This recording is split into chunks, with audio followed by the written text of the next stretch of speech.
Makapangyarihang Diyos, sa ngalan ng iyong anak na si Jesu Kristo, ako'y lumalapit sa iyo nang may mapagpakumbaba at pusong nagsisisi. Inaamin ko na tanging ang iyong kapangyarihan lamang ang makapagpapalaya sa akin mula sa lahat ng impluwensya ng kadiliman.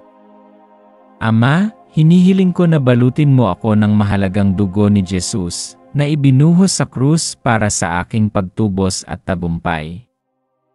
Naway maputol ngayon ang bawat gawa ng kadiliman, bawat bitag ng kaaway, at bawat tanikala ng espiritu na nagtatangkang igapos ako sa makapangyarihang pangalan ni Jesu Kristo. Banal na Espiritu ng Diyos, pumasok ka at linisin ang aking isipan, katawan, at kaluluwa.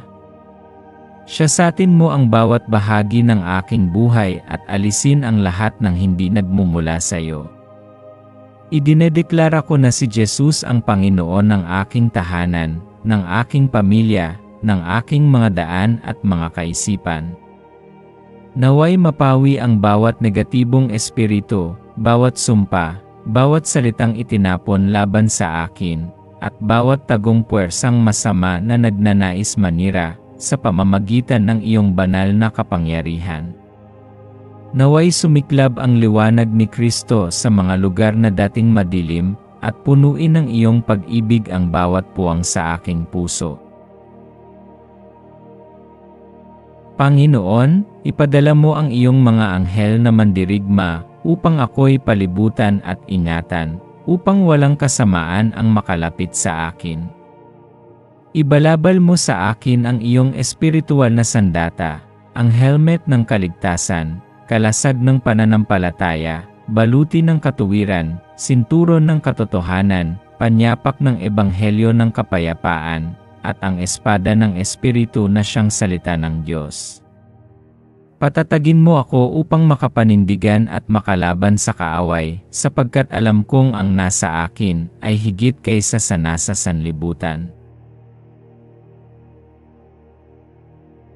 Walang hanggang Ama, aking ipinahahayag sa pananampalataya na ako'y pinalaya sa pamamagitan ng dugo ni Jesus. Walang kapangyarihan ng kadiliman ang may otoridad sa aking buhay, sapagkat ako ay iyo, Panginoon. Ililim mo ako sa lilim ng iyong mga pakpak, iingatan mo ako laban sa lahat ng kasamaan, nakikita man o hindi, at gabayan mo ako sa iyong presensya sa lahat ng araw ng aking buhay. Sa pangalan ni Jesu Kristo, ang aking tagapagligtas at manunubos, ako'y nananalangin at inaangkin ang tagumpay. Amen.